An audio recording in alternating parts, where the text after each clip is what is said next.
Welcome to get academy. तो हम लोग पढ़ेंगे हमारा next topic that is torsion. Torsion क्या होता है? जैसे कि हम लोग ट्रांसवर्स लोड लगाते हैं तो उस कंडीशन में जो आपकी बीम है वो इस तरह से बैंड हो जाती है। तो टॉर्शन भी एक तरीके का डिफॉर्मेशन है, ठीक है, which is result of twisting. Okay, so torsion is nothing but the deformation created by a twisting moment और you can say a torque. ठीक है, तो ऐसी जो भी चीज़ें जो टॉर्क ट्रांसफर करती है लाइक शाफ्ट्स, तो शाफ्ट्स के लिए टॉर्शनल एनालिसिस बहुत इंपॉर्टेंट होता है। तो टॉर्शन जो है that is a mode of failure.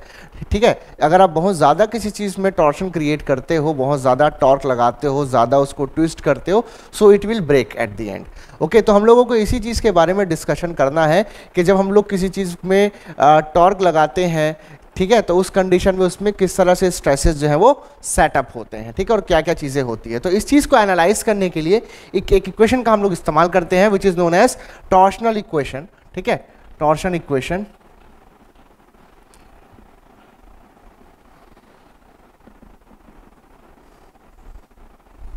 Okay, torsion equation जो है सो ये आपके पास है, this is T by J is equal to tau by R is equal to g theta by L. This is your torsion equation. ये आपके पास torsion equation होता है। Now T जो है यहाँ पर, T जो है this is your torque, this is torque, okay, और you can say twisting moment, twisting moment। अब मुद्दे की बात ये है कि हम लोगों को क्योंकि स्ट्रेसेस की एनालिसिस करनी है तो बेसिकली जो टॉर्क हम लोग यूज़ कर रहे होते हैं that is resisting torque. Okay, that is resisting torque. But हम लोग जानते हैं कि जो भी स्टैटिक इक्विलिब्रियम की कंडीशन होगी उसमें जो एक्सटर्नल जो आपके पास मोमेंट, फोर्स या टॉर्क होगा, रेजिस्टिंग टॉर्क उसके बराबर होगा मैग्नीट्यूड में। Okay, so that is why हम लोग यहाँ पर ट्विस्टिंग मोमेंट या टॉर्क डायरेक्टली बोल रहे हैं, ऑल दो it is a resisting torque. Okay, this is resisting torque. ये होता रेजिस्टिंग टॉर्क है ना, बट हम लोगों को पता है कि इसका जो मैग्नीट्यूड है that will be equal to this applied torque. ठीक है, इसके बराबर होगा। तो हम लोग इसमें डायरेक्टली जो अप्लाइड जो भी दिया रहेगा उसको हम लोग यूज़ कर लेते हैं। नाउ ये आएगा कैसे? जब आप लोगों के पास जैसे कोई शाफ्ट कुछ पावर ट्रांसफ़र कर रहा है, ठीक है, तो लेट अस से आपके पास पावर ट्रांसफ़र कर रहा है P, तो पावर दिया जाता है as T that is torque into angular velocity omega. या और थोड़ा सा और अच्छे से लिखूँ तो 2 pi and T by 60 is equal to आपके पास पावर होता है।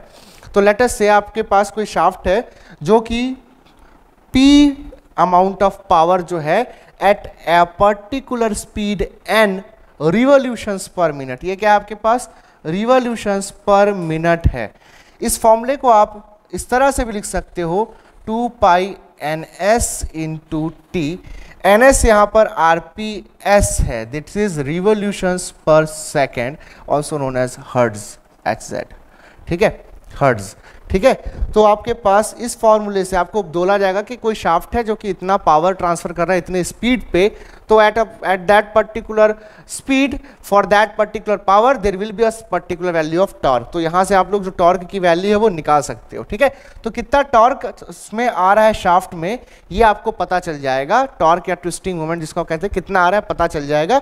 And the to maintain the static equilibrium that particular shaft or you can say the body must create the equal resistance should be there, that is why मैं इसको resisting torque भी बोल सकता हूँ। ठीक है, so this is about torque. Now as you can see कि जैसे कि हम लोगों ने प्रीवियस चैप्टर में डिस्कस किया है बेंडिंग वाले में कि जिस एक्सिस के अबाउट आपके पास बेंडिंग मोमेंट्स लग रहे होते थे उस एक्सिस के अबाउट हम लोगों ने moment of inertia of the cross section consider किया। Now here in case of the shaft you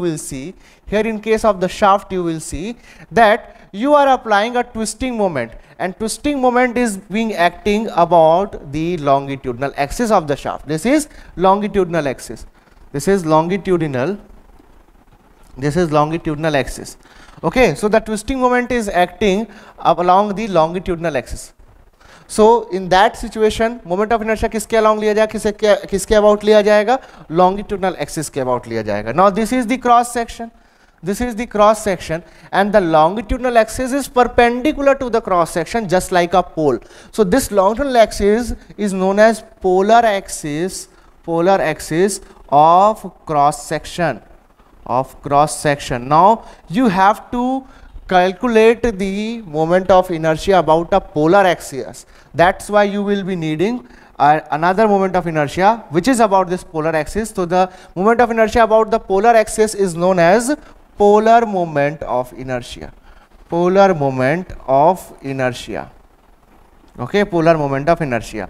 Now to find out the polar moment of inertia, what we have to do? Polar moment of inertia निकालने के लिए हम लोग use करते हैं perpendicular axis theorem. Perpendicular axis theorem.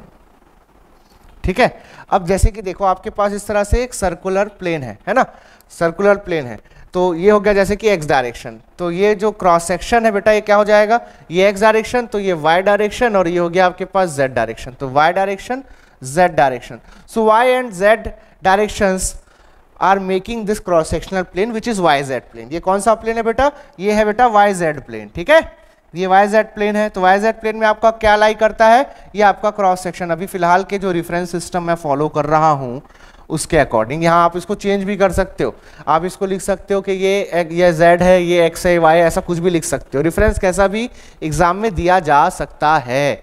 ठीक है, so the polar axis is the longitudinal axis. तो जो पोलर एक्सिस है शाफ्ट के लिए वो उसका लॉन्गिट्यूडनल एक्सिस ही है, because that longitudinal axis is perpendicular to the cross section. Clear बात है, तो जो लॉन्गिट्यूडनल एक्सिस है that is perpendicular to the cross section. ठीक है, चलिए तो अब हम लोगों को इसके अबाउट मोमेंट ऑफ इनर्शिया चाहिए. So according to perpendicular axis theorem, अगर किसी प्लेन में दो एक्सिस हैं which are the centroidal axis. Now इस सेंट्रोइडल एक्सिस के जो एक दूसरे के साथ म्यूचुअली परपेंडिकुलर है, एक तीसरा मैं एक्सिस ले लूं which is perpendicular to this. Okay, इन एक्सिस का जो भी मोमेंट ऑफ इनर्शिया है, जो भी, they may be centroidal axis, they may not be centroidal axis, doesn't matter. But इन दो एक्सिस के साथ एक म्यूचुअली परपेंडिकुलर तीसरा एक्सिस लूं मैं इस तरह से, लेट अस से this is x direction like this. तो इस एक्स एक्सिस के साथ जो मोमेंट ऑफ इनर्शिया होगा IXX. इस डायग्राम का ध्यान रखना कि डायग्राम सर ने कैसा बनाया था, ऐसा नहीं कि कहीं का भी डायग्राम कहीं भी चिपका दोगे ना तो निपट जाओगे. तो IXX इज इक्वल टू लिख सकता हूं फिर मैं IYY प्लस IZZ, यानी कि ये जो परपेंडिकुलर एक्सिस के अबाउट जो मोमेंट ऑफ इनर्शिया है, या कह सकते हो कि जो पोलर एक्सिस है, ठीक है, moment of inertia about polar axis जो आपके पास आ रहा है, अबाउट पोलर एक्सिस जो आपके पास आ रहा है, that is equal to the moment of inertia और second moment of area of the plane about the axis carrying the plane. ठीक है, the moment of inertia about polar axis is equal to the sum of moment of inertia of the plane about the axis carrying the plane. तो ये जो axis है किन दो कौन से प्लेन में है, YZ प्लेन में है, यानी कि Y एक्सिस और Z एक्सिस इसके दो सेंट्रोइडल एक्सिस हैं जिसमें ये प्लेन लाई करता है. तो Y एक्सिस के और Z एक्सिस के और आप मोमेंट ऑफ इनर्शिया निकालो, और जो पोलर एक्सिस है दैट इज X एक्सिस, जब आपको X एक्सिस के अबाउट मोमेंट ऑफ इनर्शिया निकालना होगा तो बस दोनों को ऐड कर दो. So the moment of inertia about a perpendicular axis to the plane is equal to the sum of moment of inertias about the axis carrying the plane. Axis carrying the plane देखो यहाँ पर कौन है, Y और Z, तो IYY IZZ. अगर आप ऐसा डायग्राम बनाते हो लाइक दिस, ये आपके पास Z एक्सिस है बोलो, ये आपके पास Y एक्सिस है, ये आपके पास X एक्सिस है बोलो. अब आपको Z एक्सिस के बारे में मोमेंट ऑफ इनर्शिया पूछूं तो Z एक्सिस कैसा एक्सिस है, Z axis for this plane, this given plane एक पोलर एक्सिस है. तो पोलर एक्सिस बन गया IZZ, पोलर एक्सिस बन गया Z एक्सिस, तो IZZ that is the polar moment of inertia, और the moment of inertia about the polar axis will be equal to moment of inertia about the axis carrying the planes. तो ये कौन कौन से axis बना है भाई, Y एक्सिस और X एक्सिस, तो IXX प्लस IYY ऐसा. ठीक है, तो अब मुझे इस सर्कल का मोमेंट ऑफ ये सर्कल दिख रहा है मुझे, ये क्या है बेसिकली, जो सर्कल दिख रहा है इसका डायमीटर लेट अस से D है, इसका जो डायमीटर है लेट अस से D है, ये फाई जो बना हुआ है डायमीटर का सिंबल है. ठीक है, इसका डायमीटर लेट अस से D है. तो moment of inertia about Y axis या X एक्सिस क्या होता है डायमीटर का, इसका सर्कल का, ये हो जाता है पाई d⁴/64. ठीक है, प्लस y के अबाउट लिख दिया, z के अबाउट लिख देता हूँ पाई d⁴/64. तो आपको मिल गया IXX, यहाँ पर IXX मिल गया. इसको मैं रिप्रेजेंट करता हूँ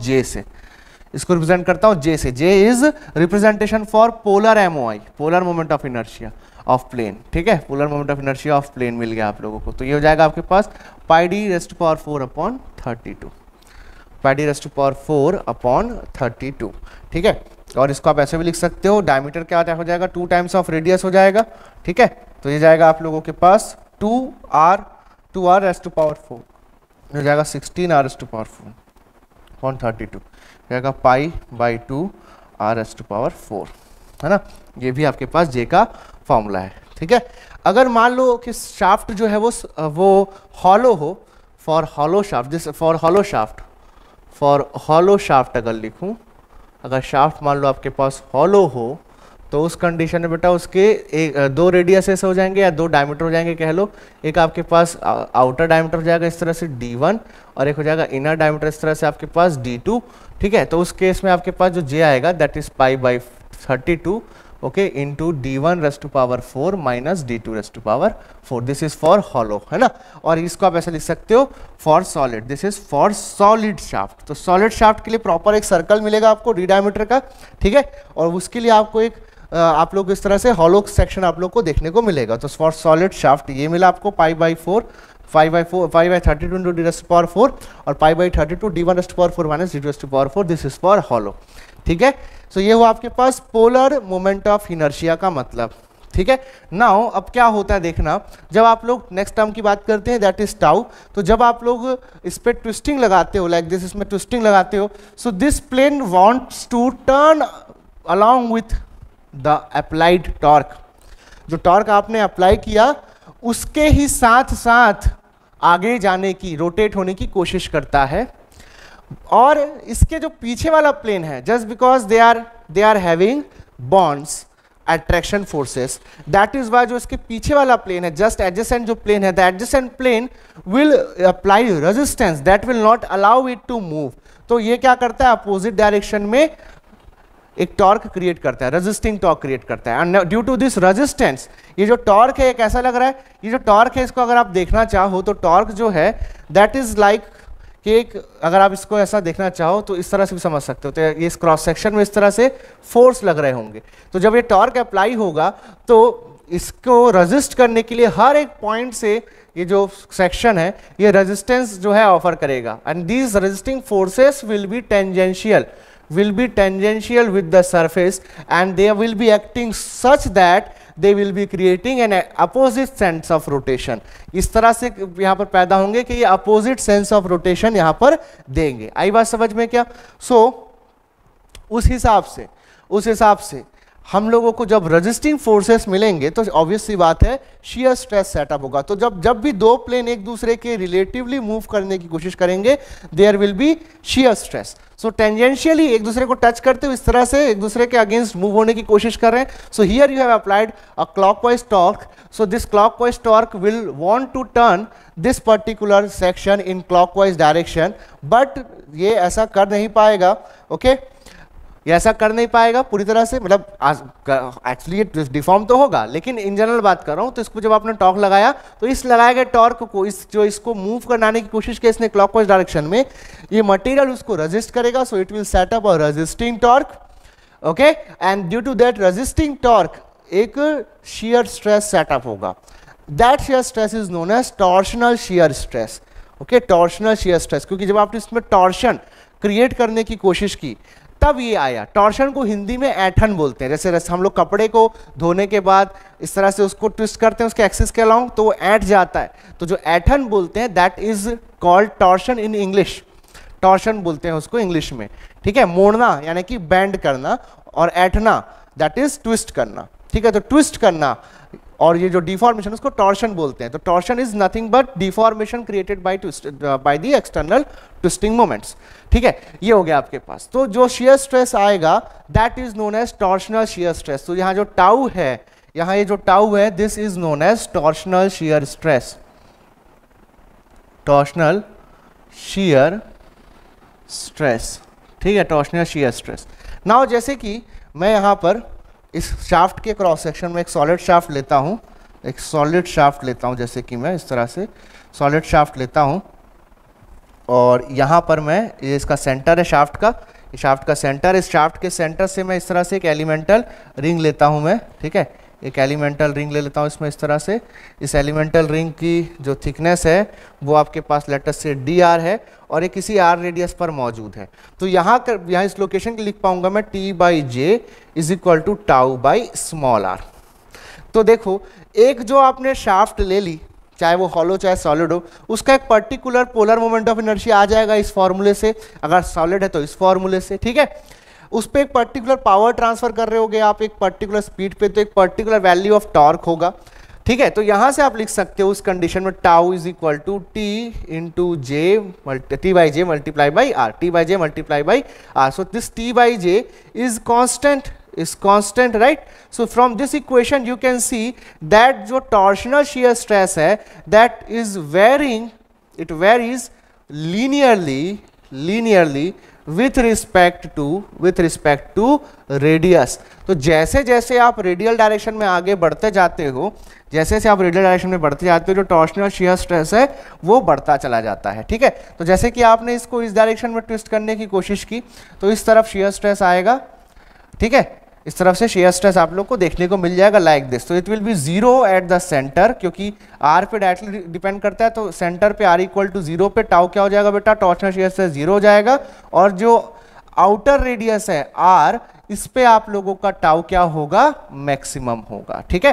तो इस तरह से शियर स्ट्रेस का डिस्ट्रीब्यूशन आप लोगों को देखने को मिलता है, शियर स्ट्रेस इस तरह से डिस्ट्रीब्यूट होता है ना। जैसे आप नीचे की तरफ भी ड्रॉ करना चाहो तो नीचे की तरफ भी कर सकते हो, इस तरह से कहीं भी कर सकते हो, बस ये याद रखना कि इसका वेरिएशन कैसा, कहीं भी ड्रॉ कर सकते हो इसको इस तरह से। इस पॉइंट से इस पॉइंट के बीच में ड्रॉ करूंगा, देखो क्लॉकवाइज जा रहा है ना ये एरो, तो इस एरो के सेंस के अकॉर्डिंग देखो ये जाएगा शियर स्ट्रेस इस तरह से।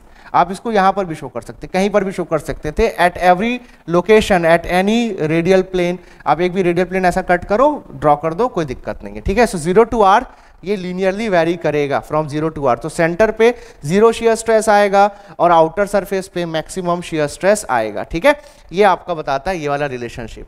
नाउ अगर मान लो सेम अगर मान लीजिए आप लोग को टाउ आपको t और j नहीं दिया है, तो उस केस में हम लोग जो आगे के टर्म्स है वहां से भी निकाल सकते हैं, g theta by l multiply by r करके भी हम लोग निकाल सकते हैं। नाउ यहाँ पर कुछ चीजें क्लियर कर लेते हैं। g पता है हम लोग को मॉडुलस ऑफ रिजिडिटी या शियर मॉडुलस है, L जो है this is the length of the shaft, length of shaft है, ठीक है। और जो थीटा है, थीटा क्या है देखते हैं। जैसे मैं इस पे टॉर्क लगाया हूं, ठीक है, तो टॉर्क लगाने के बाद क्या होगा, डिफॉर्मेशन स्टार्ट होना होगा, तो ट्विस्ट होने लग जाएगा, घूमने लग जाएगा शाफ्ट, ठीक है, घूमने लग जाएगा डिफॉर्मेशन के फॉर्म में, नॉट मोशन के फॉर्म में। मोशन के फॉर्म में घूमना नहीं बोल रहा हूं, डिफॉर्मेशन के फॉर्म में घूमने लग जाएगा। तो ये जो पॉइंट है वो सर्टेन डिग्री रोटेट होगा, डिफॉर्म हो रहा है, ऐट रहा है, ठीक है। मोशन की बात नहीं हो रही, देयर इज नो मोशन। हम लोग क्या करें, इसको फिक्स रखें, मतलब सर फिक्स रख के कौन सा शाफ्ट हम लोग दुनिया में काम लेते हैं।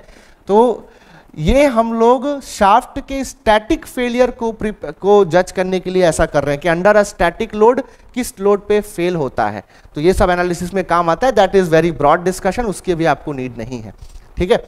ओके अभी आपको नीड नहीं है, that can not be discuss in such small time. Crash course पे इतना डिटेल में जाना मेरे लिए पॉसिबल नहीं हो पाएगा, अदरवाइज अगर टाइम होता हमारे पास सफिशिएंट तो हम लोग बहुत अच्छे से इस पे बात कर सकते थे, बट अभी के लिए समझ लो इसको फिक्स इसलिए रखा गया है टू नो कि स्टैटिक फेलियर किस टॉर्क पे इसका होगा, इसका लोड कैरिंग कैपेसिटी कितना एग्जैक्टली, ठीक है। अगर इसमें इतना शियर स्ट्रेस अगर आना है, परमिसिबल शियर स्ट्रेस इतना है, तो एक स्टैटिक लोडिंग कंडीशन में हम लोग बात कर रहे हैं, तो डायमीटर कितना हो सकता है, टॉर्क कैरिंग कैपेसिटी कितनी हो सकती है, this everything can be calculated under static loading condition. So we are designing the shaft, we are solving the problem of shaft under static loading condition, ठीक है।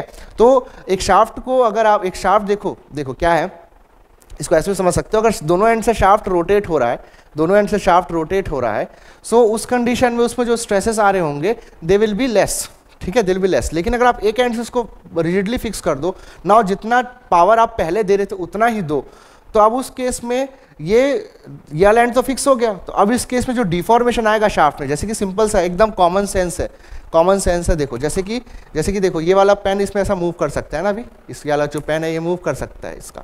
अब देखो मैं इसको अगर दोनों एंड से ऐसा आराम से दोनों को सेम डायरेक्शन में सेम रेट से अगर रोटेट करूंगा, सो कोई प्रॉब्लम नहीं हो रही है। लेकिन अगर रेट यहाँ पर अलग अलग है, ये थोड़ा सा धीरे मूव करे और ये थोड़ा सा तेज मूव करे, तो उस कंडीशन में क्या होगा, उस कंडीशन में यहाँ पर ऑब्वियस सी बात है स्ट्रेसेस जो है सेटअप होना चालू होंगे। ऑल्दो इस दौरान भी, इस मोशन के दौरान भी कुछ ना कुछ स्ट्रेसेस उसमें आ रहे होंगे, ठीक है। बट अब मैं जानना चाहता हूँ कि कितना सह सकता है भाई, ठीक है। तो मैं क्या कर दिया, मतलब इस तरफ से जो पावर आ रहा है, ठीक है, ये कितना पावर मैक्सिमम जो है वो सह सकता है विदाउट ब्रेकिंग। तो मैंने पावर बढ़ाते गया बढ़ाते गया बढ़ाते गया बढ़ाते गया बढ़ाते गया, क्या कर दिया, इस एंड को फिक्स कर दिया और बढ़ाते गया, मुझे पता चल जाएगा कब इसका ब्रेकिंग पॉइंट आता है। आई बात समझ में? तो I will be able to know the breaking point, I will be knowing the static failure, कि स्टैटिक फेलियर इसका कब होता है, ठीक है। And the results of static failures are very important for design under dynamic loads also, ठीक है। वो हम लोग जब मशीन डिजाइन पढ़ेंगे तो आपको क्लियर होंगी बहुत सी चीजें। तो जो स्टैटिक फेलियर से जो हम लोग को रिजल्ट्स मिलते हैं वो हम लोगों को बहुत काम आते हैं आगे जा करके, ठीक है। तो ये चीज आई थिंक आप लोगों को क्लियर हुई होगी कि मैं ये शाफ्ट एग्जैक्टली कितना ट्विस्ट कैरी कर सकता है, किस ट्विस्टिंग मोमेंट पे फेल होता है, ये जानने के लिए मैंने क्या किया, इसको इस तरफ फेल किया और इस तरफ फिक्स किया और इस तरफ से मैंने टॉर्क बढ़ाना चालू किया। नाउ बढ़ा, जैसे जैसे टॉर्क बढ़ते जाएगा, क्योंकि ये फिक्स है स्टैटिक कंडीशन में एग्जैक्टली, सो नाउ इसके अंदर जो स्ट्रेसेस हैं अंदर स्टैटिक कंडीशन वो इंड्यूस होते जाएंगे, बढ़ते जाएंगे और एक पॉइंट आएगा जिसमें स्ट्रेस इतना हो जाएगा कि ब्रेक हो जाए। So I will be knowing that at how much torque this particular component, this particular shaft is going to fail, that is the idea, ठीक है। ओके, तो जब मैं जब मैंने शाफ्ट को टॉर्क दिया तो इस पे कोई भी इसका क्रॉस सेक्शन पे कोई एक पॉइंट लीजिए, ये इसका सेंटर है क्रॉस सेक्शन का O, ठीक है। तो लेट अस से ये पॉइंट A है, तो ये पॉइंट जो है थोड़ा सा रोटेट हुआ, सर्टेन डिग्री रोटेट हुआ और एक नेक्स्ट लोकेशन B पे गया। नाउ ये OA और OB, ये जो एंगल है, this is the angle of twist. तो हम देख सकते हैं कि ये शाफ्ट कितने एंगल रोटेट हुआ, कितना एंगल ये रोटेट हुआ। एज ये फिक्स तो है, एज ये फ्री तो है नहीं कि मस्त घूमते जाएगा लगातार, ठीक है। तो जब इसमें टॉर्क मैंने लगाया तो एक सर्टेन डिग्री इसमें डिफॉर्मेशन आया। इवन जब एक्चुअल में कोई आप शाफ्ट लोगे और जब वो मूव कर रहा होगा, so when it is subjected to various stresses, इसका जो क्रॉस सेक्शन है उसमें थोड़ी सी ऐठन, थोड़ा सा टॉर्शन आएगा। सो जो क्रॉस सेक्शन में मौजूद एक सर्टेन पॉइंट होगा वो कुछ डिग्री रोटेट होकर के एक नए लोकेशन पे चला जाएगा। डिफॉर्मेशन हो रहा है ना, तो ये वाला जो पॉइंट है ये थोड़ा सा रोटेट होकर के, ट्विस्ट होकर के ए से कहाँ चला जाएगा, बी पे चला जाएगा। तो ए और बी ये दोनों जो है पॉइंट्स हैं, ये सेंटर पे जो एंगल ड्रॉ करते हैं दैट इज थीटा डिग्री। ये थीटा डिग्री बताता है कि कितना डिग्री आपने उसको घुमाया है, कितना डिग्री आपने उसको ट्विस्ट किया है, कितना एंगल आपने उसको ट्विस्ट किया है, that is angle of twist.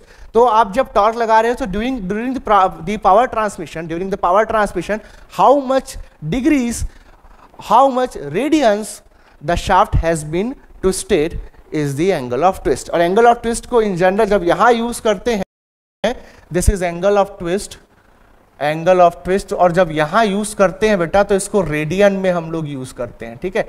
ये रेडियन में इस्तेमाल होता है, आ रही बात समझ में, रेडियन में इस्तेमाल होता है।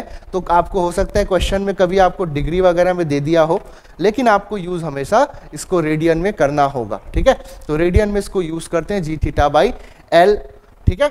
So this is the complete introduction of the torsion equation, ठीक है। जो टॉर्शन इक्वेशन से एक इंपॉर्टेंट चीज आपको समझ आ गई क्या, कि आप लोगों का ट्विस्टिंग मोमेंट क्या होता है, ठीक है।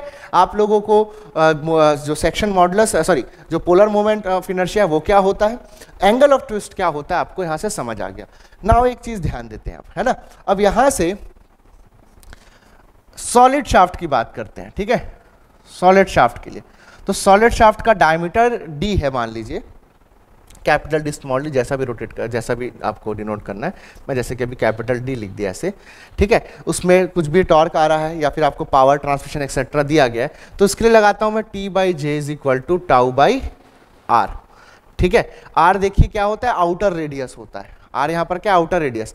किसी भी R रेडियस पे बात करनी है तो एक एलिमेंट ले लो, जैसे कि यहाँ पर मैंने लिया, ठीक है। हालांकि हम लोगों को मैक्सिमम शेयर स्ट्रेस जानने की नीड है, ठीक है। अभी देखना, अब यहां से देखेंगे तो जाएगा T, okay, upon pi by 32 into d⁻⁴ is equal to tau upon R क्या हो जाएगा, d/2 हो जाएगा। जब यहां से सॉल्व करोगे तो टॉर्शनल शेयर स्ट्रेस आपके पास निकल करके आएगा, टॉर्शनल शेयर स्ट्रेस आपके पास निकल करके आएगा टाउ फॉर सॉलिड निकल करके आ रहा है ये 16t upon pi D cube, 16t upon pi D cube, ठीक है, 16t upon pi D cube ये आपके सामने निकल करके आएगा। This will be the torsional shear stress, ठीक है, इन दी सॉलिड शाफ्ट। सेम ऐसे ही आप टॉर्शनल स्ट्रेस निकाल सकते हो, shear stress in the hollow shaft. Okay, you can also find the torsional shear stress in the hollow shaft. Okay, तो कैसे करेंगे उसमें, तो hollow shaft के लिए देखते हैं, hollow shaft and the question arises कि जब हमारे पास सॉलिड शाफ्ट है तो हम लोग hollow shaft क्यों यूज करें, तो hollow shaft जो है वो मटेरियल सेव करने के लिए यूज किया जाता है, hollow shaft जो है वो मटेरियल सेव करने के लिए यूज किया जाता है, ठीक है, मटेरियल सेव करने के लिए यूज किया जाता है, सबसे इंपॉर्टेंट पॉइंट इसका ये है। नाउ तो सॉलिड शाफ्ट आप देख लिए, hollow shaft की बात कर रहे हैं, ये आपके पास इस तरह से inner diameter and outer diameter इसका, ये हो गया आपके पास D1, ये हो गया आपके पास D2, okay, this is D2, इस तरह से हो गया। तो यहाँ से आपके पास अगेन वही सेम जो रिलेशन है टॉर्शन इक्वेशन का T/J is equal to tau by R से आपके पास आ जाएगा टाउ मैक्स, जो यहाँ पर आ जाएगा that is your torsional shear stress, tau max है ना, टाउ मैक्स है, और ये this is tau max, maximum क्यों, क्योंकि हम लोग आउटर सरफेस से बात कर रहे हैं, आउटर सरफेस पे आपके पास जो टाउ आता है, tau at R small R equal to capital R, ठीक है, आउटर सरफेस पे आ रहा है ना, ये किस पे है, ये आउटर सरफेस पे है, आउटर सरफेस पे, आउटर सरफेस पे, ठीक है, तो ये जो होगा ये मैक्सिमम होगा आउटर सरफेस पे। और ये शियर स्ट्रेस है कौन से प्लेन पे, ये है कौन से प्लेन पे बोलना, देखो ये शियर स्ट्रेस है कौन से प्लेन पे, ये देखो जो क्रॉस सेक्शनल प्लेन्स हैं, जो क्रॉस सेक्शनल प्लेन्स हैं they are moving relative with respect to each other, और they are trying to move relative with respect to each other. तो जैसे कि हमने पहले जो सिस्टम पढ़ा हुआ है, जैसे ये एक्स वाई जेड एक्सिस में लिखा, तो बेटा ये वाला फेस कौन सा हो गया, एक्स फेस हो गया। आप बोलोगे सर एक्स फेस कैसे बोल दिए, तो जो भी फेस एक पर्टिकुलर एक्सिस के साथ नॉर्मल पे होता है, एक दूसरे यानी कि अगर फेस और एक्सिस के बीच का एंगल 90 डिग्री है तो इस फेस को, इस प्लेन को मैं इस एक्सिस के नाम से जान सकता हूं। जैसे कि आप देख सकते हैं इस क्रॉस सेक्शनल प्लेन के साथ परपेंडिकुलर एक्सिस कौन सा है, नॉर्मल एक्सिस कौन सा है, एक्स एक्सिस है, तो इस फेस को या इस प्लेन को मैं एक्स फेस बोलूंगा। तो जो सारा का सारा शियर स्ट्रेस है वो क्रॉस सेक्शनल फेस पे है ऐसा आप बोलेंगे, ठीक है, क्रॉस सेक्शनल फेस पे ऐसा है आप यहाँ पर बोलेंगे। तो जैसे कि अगर आप यहाँ पर एक एलिमेंट ड्रॉ करते हो, लेटस से आपने इस तरह से एक शाफ्ट लिया और यहाँ पर एक आपने एलिमेंट कंसीडर किया लाइक दिस, एक आपने एलिमेंट कंसीडर किया, तो शियर स्ट्रेस जो है वो कौन से फेस पे आएगा, ये वाले फेस पे आएगा, ठीक है, क्यों, क्योंकि भाई ये आपका हो गया लॉन्गिट्यूडनल एक्सिस, ये हो गया आप लोगों के पास दो transverse axis X Y X Y और ये जेड है ना। तो हमारा जो शियर स्ट्रेस है that is on X face only, X face पे है बस। तो एक्स फेस कौन सा है, ये वाला है, तो ओनली एक्स फेस पे शियर स्ट्रेस आएगा और उसके बाकी फेसेस पे उसके अकॉर्डिंग जो कॉम्प्लीमेंट्री है वो आएंगे, ठीक है। बाकी आप लोगों को क्वेश्चन के थ्रू मैं और भी अच्छे से इसको बताने वाला हूं, ठीक है, क्लियर बात है। तो मैक्सिमम शियर स्ट्रेस है, यहां पर भी मैक्सिमम शियर स्ट्रेस में लिखूंगा तो हो जाएगा 16t into d1 upon pi d1 raised to power 4 minus d2 raised to power 4। This will be your maximum shear stress, this is the maximum shear stress. Clear बात है क्या, आगे देखते हैं। तो ये मैक्सिमम शियर स्ट्रेस आया आपके पास हॉलो शाफ्ट में। तो हॉलो शाफ्ट और सॉलिड शाफ्ट में जनरली बात करते हैं कंपैरिजन की। तो जब कंपैरिजन कर रहे हैं हम लोग तो आप देख सकते हैं सॉलिड अपने आप में एक तरह का सेक्शन है और हॉलो अपने आप में एक तरह का सेक्शन है। दो सेक्शन में कौन बेटर है इसकी बात करी जाएगी जब भी, तो हम लोग उस कंडीशन में सेक्शन मॉडुलस को देखेंगे कि सेक्शन मॉडुलस कैसा है। तो यहाँ पर जो सेक्शन मॉडुलस है, क्योंकि यहाँ moment of inertia polar axis के अबाउट लिया जा रहा है, तो सेक्शन मॉडुलस को थोड़ा सा कंफ्यूजन मिटाने के लिए दूसरे नाम से जाना जाएगा, that is polar section modulus, polar section modulus, okay, polar section modulus. तो पोलर सेक्शन मॉडुलस जो है, okay, that is ZP, ZP से रिप्रेजेंट करेंगे और ये हो जाएगा J/R, J/R। तो यहां से आप देख सकते हो जो T by J is equal to tau by R मैं लिख रहा हूं, this is valid for solid also, this is valid for hollow also. इस सॉलिड के लिए भी वैलिड है, हॉलो के लिए भी वैलिड है, समझ आ रहा है ना? ठीक है, अब यहां से मैं जब लिखा tau is equal to T into J, sorry T by J into R, तो यहां से इसको ऐसा लिख सकता था मैं T by J by R, इस तरह से। तो ये आपका क्या बन रहा है, this is Z P and also known as polar section modulus, polar section modulus. ठीक है, तो ऑब्वियस सी बात है कि जो टाउ है for a given torque, tau जो है that is inversely proportional to Z P, बोल सकता हूं ना, जेड पी के इनवर्सली प्रोपोर्शनल होगा। तो जितना ज्यादा होगा जेड पी उतना कम स्ट्रेस पैदा होगा उसमें, आई बात समझ में? जितना जेड पी जितना ज्यादा होगा बॉडी में उतना ही स्ट्रेस कम पैदा होगा। तो आप ज्यादा से ज्यादा टॉर्क लगा सकते हो, है ना, आप ज्यादा से ज्यादा टॉर्क लगा सकते हो। क्लियर बात है? नहीं समझ आया क्या? देखो क्या होता है, आप मैक्सिमम स्टूडेंट्स ना स्ट्रेस इंड्यूस जो हो रहा है और जो उसकी स्ट्रेंथ है उसमें कंफ्यूज रहते हैं। देखो जैसे मैं बोला कि परमिसिबल स्ट्रेस है, परमिसिबल स्ट्रेस किसके लिए होता है बेटा? मटेरियल के लिए होता है। तो जो शाफ्ट का मटेरियल है, लेटर से कोई स्टील आपने यूज किया है, माइल्ड स्टील लेटर से यूज किया है, तो उसके लिए एक परमिसिबल वैल्यू ऑफ टॉर्क जो है डिजाइनर ने, इंजीनियर ने दे रखी है। तो कभी भी शियर स्ट्रेस जो है वो इस टाउ परमिसिबल से ज्यादा तो नहीं जाना चाहिए। हम लोग पढ़ चुके हैं पहले कि परमिसिबल स्ट्रेस से ज्यादा स्ट्रेस इंड्यूस हो जाए, पैदा हो जाए, तो मेंबर फेल हो जाता है, पढ़ रखे हैं हम लोगों ने। तो हम लोगों का जो टाउ परमिसिबल है कभी भी ये वैल्यू एक्सीड नहीं होनी चाहिए हमारी। तो हम क्या करेंगे, जो ये स्ट्रेस पैदा हो रहा है, टाउ लगाया, जो शाफ्ट है उसका पोलर सेक्शन मॉडुलस जेड है, सॉरी टी लगाया, पोलर सेक्शन मॉडुलस जो है वो जेड है, तो टाउ स्ट्रेस उसमें पैदा हुआ, है ना, टाउ स्ट्रेस उसमें पैदा हुआ। टी उस पर लगाया गया टॉर्क है, जेड पी उसका सेक्शन मॉडुलस है, तो उसमें टाउ स्ट्रेस पैदा हुआ। अब टी आप फिक्स रखो, टी आप उतना ही रखो। अब अलग अलग शाफ्ट्स देखते जाओ जिसका अलग अलग सेक्शन है, अलग अलग क्रॉस सेक्शन है, तो किसी का जेड पी ज्यादा होगा, किसी का जेड पी कम। तो जेड पी जैसे आपका ज्यादा होगा किसी का, तो उसमें शेयर स्ट्रेस क्या होगा, पैदा कम होगा। तो अगर आपका शेयर स्ट्रेस कम पैदा हो रहा है तो आप लेटर से आप फेल होते हो, 150 मेगा पास्कल पे आपका फेलियर आता है, यानी कि टाउ परमिसिबल मैं बोला कि 150 मेगा पास्कल है। अब दो सेक्शंस हैं आपके पास, लेटर से 3 सेक्शन है। पहले का सेक्शन ZP1 था, आपने उसमें शेयर स्ट्रेस कैलकुलेट किया, इंड्यूस शेयर स्ट्रेस आपको मिला, उसमें मिला आप लोगों को यहां पर 60 मेगा पास्कल। सेकेंड में मिला आप लोग को 80 मेगा पास्कल। थर्ड में मिला आप लोगों को 100 मेगा पास्कल। तो अब यहां से मुझे बताना कि भाई कौन से वाले का जो सेक्शन मॉडुलस है वो ज्यादा होगा। ऑब्वियस सी बात है 60 जिसमें आ रहा है उसका सेक्शन मॉडुलस ज्यादा होगा, 60 जिसमें आ रहा होगा उस पर सेक्शन मॉडुलस ज्यादा होगा, क्योंकि शेयर स्ट्रेस जो है वो कम है। दैट मीन्स टॉर्क तो तीनों में सेम है, शेयर स्ट्रेस इसमें कम आ रहा है, इसका मतलब फर्स्ट वाला जो सेक्शन है उसका पोलर सेक्शन मॉडुलस ज्यादा है। तो देखो उसमें पोलर सेक्शन मॉडुलस ज्यादा था तो स्ट्रेस कम आया, यानी कि अब परमिसिबल वैल्यू से 60 कितना डिफरेंस है भाई, 90 का डिफरेंस है, 90 मेगा पास्कल नीचे हो अभी, मतलब अभी आप इतना लोड और लगा सकते हो, 90 मेगा पास्कल का स्ट्रेस आ जाए इतना लोड और लगा सकते हो। इसमें आप जब देखें सेकंड वाले में, जब देखें तो सेकंड वाले में 80 मेगा पास्कल आ रहा है, 80 मेगा पास्कल आ रहा है, यानी कि अभी सिर्फ आप यहाँ पर कितना मार्जिन कितना बचा, 70 मेगा पास्कल, यानी कि आप इसमें थोड़ा कम लोड लगा सकते हो पहले के कंपेयर में। अभी तीनों में सेम टॉर्क लग रहा था। अब अगर मैं बोलूं कि किसमें मैं बढ़ा सकता हूं टॉर्क, तो फर्स्ट वाले तो अभी आप बहुत बढ़ा सकते हो क्योंकि आपके पास 90 मेगा पास्कल का मार्जिन है।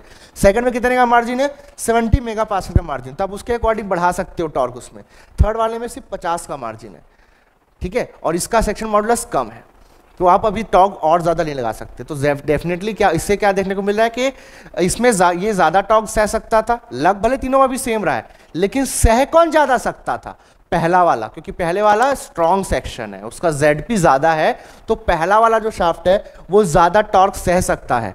आपने अभी कम लगाया है, ये आपका बड़प्पन है, आपने कम लगाया है। अभी जो मार्जिन दिख रही है आपको 90 मेगा पास्कल की मार्जिन दिख रही है, तो अभी जो शाफ्ट है अभी वो और सह सकता है, कितना 90 मेगा पास्कल का स्ट्रेस और सह सकता है, तो आप उसके करस्पॉन्डिंग टॉर्क और लगा सकते हो। इससे थोड़ा कम टॉर्क आप इसमें और बढ़ा पाओगे, जो एक्स्ट्रा टॉर्क जो है वो इसमें थोड़ा कम आप लगा पाओगे, और थर्ड वाले में और कम एक्स्ट्रा टॉर्क आएगा, ठीक है। सो टॉर्क कैरिंग कैपेसिटी, कौन ज्यादा टॉर्क सह सकता है, that will be completely dependent on the section modulus. तो जिसका सेक्शन मॉडुलस ज्यादा होगा टॉर्क कैरिंग कैपेसिटी भी उसकी ज्यादा होगी। अगर दो शाफ्ट सेम मटेरियल के बने हैं, अगर दो शाफ्ट सेम मटेरियल के बने हैं और मैं बोलूं कि टॉर्क कैरिंग कैपेसिटी दोनों की सेम है, ठीक है, for same material and same torque carrying capacity, for same material same torque carrying capacity, अगर आपको बात करनी हो किसी भी दो शाफ्ट की, एक हॉलो हो गया एक सॉलिड हो गया, ठीक है, तो उस कंडीशन में क्या होना चाहिए, जो ZP आपको मिलना चाहिए हॉलो का और जो ZP आपको मिलना चाहिए सॉलिड का बराबर होना चाहिए। आई बात समझ में ना, दोनों का T सेम है, दोनों का T सेम आ रहा है, दोनों का मटेरियल सेम है, तो आप लोगों का टॉर्क कैरिंग कैपेसिटी जो है सेम कब हो सकता है, T सेम कब आ सकता है फॉर सेम मटेरियल, जब ZP सेम हो।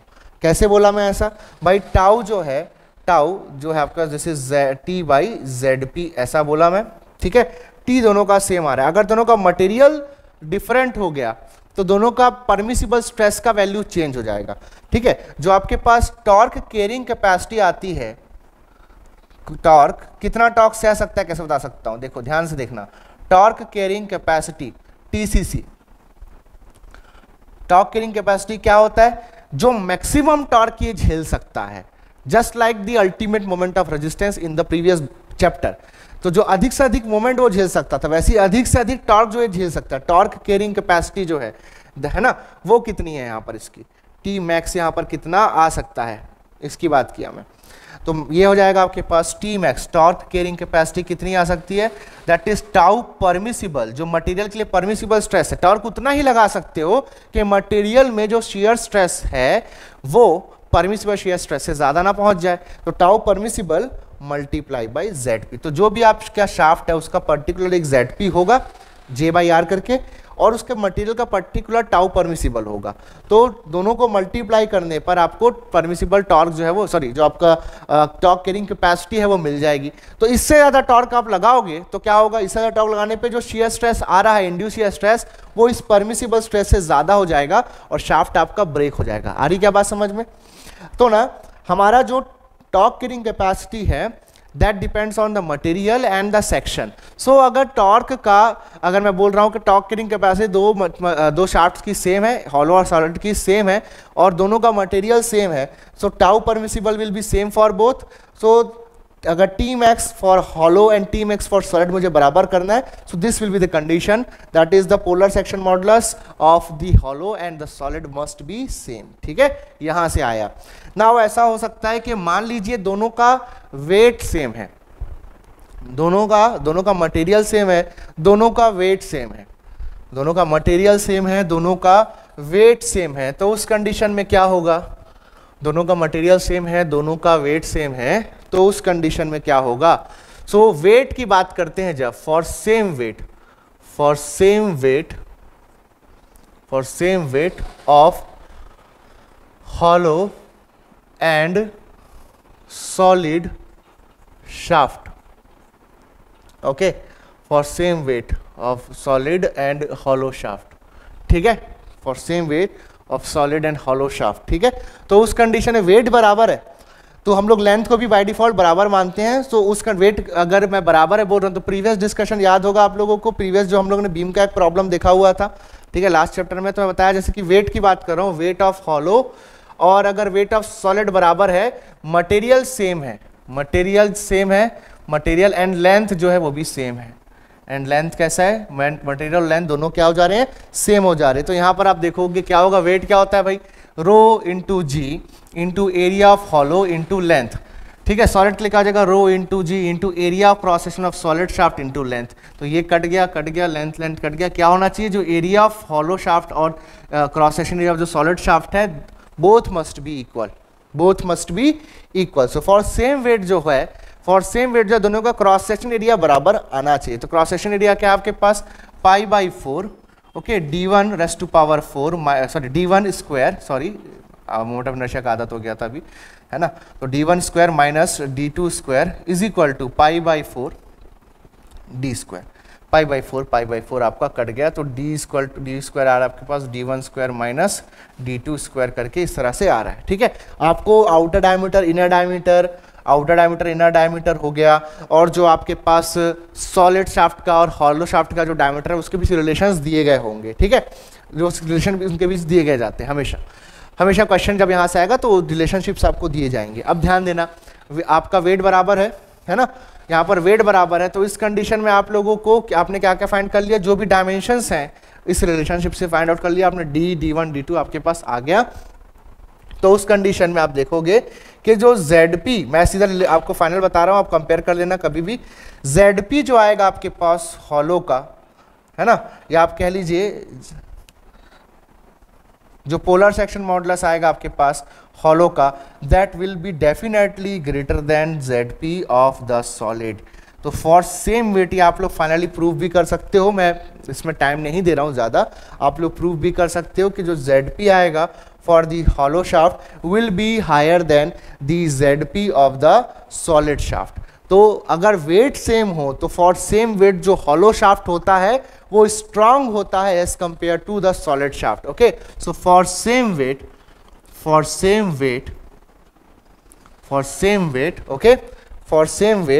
hollow shaft is stronger,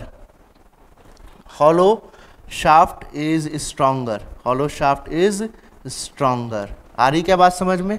इसको आप लोग चेक कर सकते हो बिल्कुल, है ना, इसको आप बिल्कुल चेक कर सकते हो यहाँ से कोई भी वैल्यूज वगैरह ले करके। ठीक है, वेट सेम रखना बस, तो आप लोगों को मिल जाएगा। रिलेशनशिप वगैरह जो है क्वेश्चंस के थ्रू भी आप देख सकते हो। इसके लिए आप लोग का एक लंबा चौड़ा प्रूफ भी होता है जिसमें n वगैरह मान करके रेशियोज को सॉल्व करते हैं, but that will take entire lecture, और मुझे एक लेक्चर में इतना सारा टॉपिक कवर करना है बच्चों, तो आई थिंक आप समझ सकते हो। तो मैं डायरेक्ट आपको आंसर बता रहा हूँ। यहाँ से आप लोग जो रिलेशनशिप्स होंगे हॉलो और सॉलिड के डायमीटर में, उससे आप सारे डायमेंशन जो है d1 d2 वगैरह फाइंड आउट करके जो आपके पोलर मोमेंट ऑफ इनर्शिया है और जो आउटर रेडियसेस है फाइंड आउट कर सकते हो, and then polar section modulus जो है कैलकुलेट कर पाओगे एंड कंपेयर कर पाओगे। एंड डेफिनेटली मैं आप लोग जब सॉल्व कर लोगे तो ये जो ZP हॉलो आएगा वो ZP ऑफ सॉलिड से बड़ा आएगा। ठीक है, तो पहले हम लोगों ने केस देख लिया फॉर सेम टॉर्क ट्रांसमिशन के लिए, for same torque carrying capacity दोनों का सेक्शन मॉडुलस बराबर होना चाहिए अगर सेम टॉर्क ट्रांसफर करना है तो। ठीक है, तो सेक्शन मॉडुलस यहाँ पर बराबर होना चाहिए, और यहाँ पर आप देखेंगे कि अगर दोनों का वेट सेम है तो दोनों का एक का सेक्शन मॉडुलस बड़ा आ जाएगा, मतलब जो हॉलो है वो स्ट्रॉन्ग रहेगा फॉर सेम वेट आप लोग का वो स्ट्रॉन्ग रहेगा। Now for same outer diameter, ठीक है, फॉर सेम आउटर डायमीटर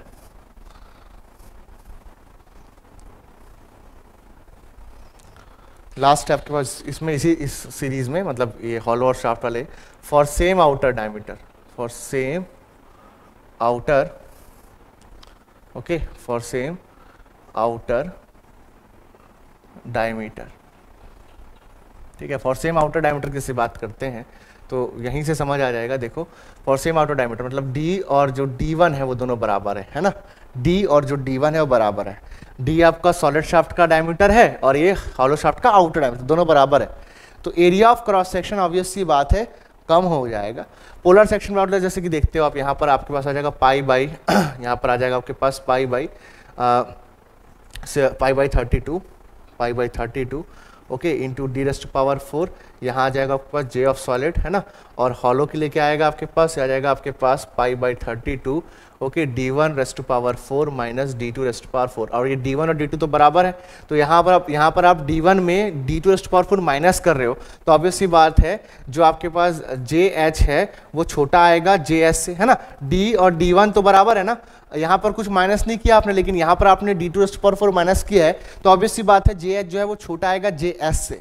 अब जब js से छोटा आ गया, नाउ जो आउटर रेडियस है for hollow shaft and for the solid shaft are same, that is why जो यहाँ पर आप ZP निकालोगे for hollow, this will be less as compare to ZP of solid shaft. तो इस केस में फॉर सेम आउटर रेडियस, अगर आप या सेम आउटर डायमीटर और लिख लो रेडियस ऐसा, ठीक है, तो फॉर सेम आउटर रेडियस जब आप लोग हॉलो और सॉलिड का कंपेयर करोगे तो उस कंडीशन में सॉलिड ज़्यादा स्ट्रांग होता है as compare to the hollow shaft, ठीक है। तो this was the comparison between the solid shaft and hollow shaft। अब देखते हैं हम लोग shaft in series, parallel and statically indeterminate shaft. तो आगे देखते हैं हम लोग members in series and parallel, that is for shafts देखते हैं, shafts in series and parallel. तो शाफ्ट जैसे हम लोग सीरीज में देखते हैं, तो सीरीज में हम लोग जानते हैं एंड टू एंड कनेक्शन होता है, हम लोग चैप्टर नंबर 1 में भी देख चुके हैं इस टाइप का जो टॉपिक है, ठीक है। तो एंड टू एंड कनेक्शन होने वाला है, तो इस तरह से एक शाफ्ट से दूसरा शाफ्ट एंड टू एंड जुड़ा होगा, ठीक है। अब क्वेश्चंस में यहाँ पर नंबर ऑफ टॉर्क भी दिए जा सकते हैं। हम लोग जो डिस्कस करते हैं सीरीज एंड पैरेलल वो डिफाइन करते हैं लोग फॉर अ सिंगल लोड। वैसे यहाँ पर एक सिंगल टॉर्क के लिए बात करेंगे, जैसे कि इस एंड पे अगर मैं एक टॉर्क अप्लाई करता हूँ इस तरह से, ठीक है, इस तरह से टॉर्क अप्लाई करता हूँ, this is a clockwise torque, एक क्लॉकवाइज टॉर्क मैं यहाँ पर अगर अप्लाई करता हूँ तो इसका इफेक्ट क्या होगा पूरी बॉडी पे, इसको देखना है, ठीक है। तो आप जैसे कि यहाँ पर देखते हैं, इसका सेक्शन काट करके देखोगे तो इस तरह से आप लोगों के पास इस तरफ जो टॉर्क आया this is applied torque, okay, और जो रेजिस्टिंग टॉर्क है वो अपोजिट डायरेक्शन में, एंटी क्लॉकवाइज डायरेक्शन में इस तरह से यहाँ पर भी आया। And for static equilibrium summation of torques must be equal to 0, तो यहाँ से आप लोगों को TR इक्वल टू T मिला। सिमिलरली अगर आप यहाँ सेक्शन कट करते हो तो इस वाले पोर्शन में भी, सेकंड वाले पोर्शन में भी आप लोगों का इस तरह से टॉर्क आ रहा है, this is clockwise torque and then resisting torque again coming out to be in anti clockwise direction. And for summation of torque to be equal to 0 this TR should be equal to T in magnitude. तो दोनों आप देख सकते हो कि दोनों portion पे जो टॉर्क आ रहा है वो सेम आ रहा है। तो हम लोग यहाँ पर बोल सकते हैं कि अगर नंबर ऑफ शाफ्ट्स को मैं सीरीज में जोड़ा हूँ तो किसी एक एंड पे सिंगल टॉर्क लगाने पर पूरे के पूरे अरेंजमेंट में सेम टॉर्क आपको दिखाई देगा, ठीक है।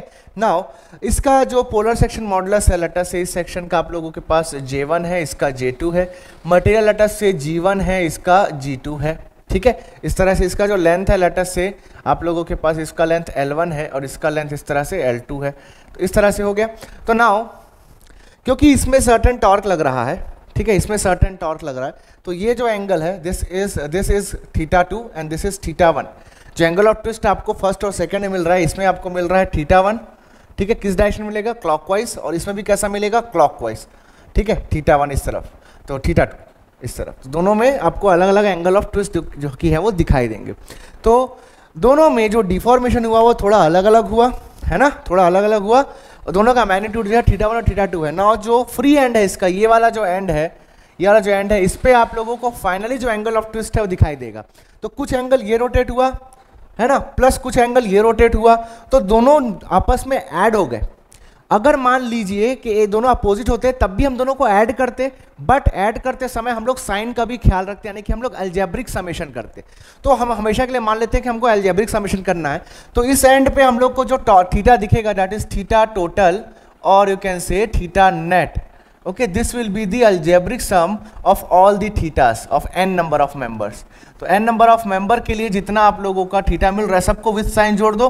अगर क्लॉकवाइज टॉर्क लग रहा है किसी मेंबर पे तो बेटा उसका थीटा आप लोग क्या लोगे? पॉजिटिव लोगे फॉर क्लॉकवाइज टॉर्क, उसमें अगर क्लॉकवाइज टॉर्क आ रहा है, और थीटा जो है आप नेगेटिव लोगे, ओके, अगर उसमें एंटी क्लॉकवाइज टॉर्क इस तरह से आ गया है, ठीक है। तो एंटी क्लॉकवाइज टॉर्क आ रहा होगा तो नेगेटिव आ जाएगा उसका थीटा एंटी, क्योंकि एंगल ऑफ ट्विस्ट जो होगा वो भी किस डायरेक्शन में जाएगा? टॉर्क के रिस्पॉन्डिंग एंटी क्लॉकवाइज डायरेक्शन में जाएगा। आई बात समझ में? इस तरह से क्लियर बात है।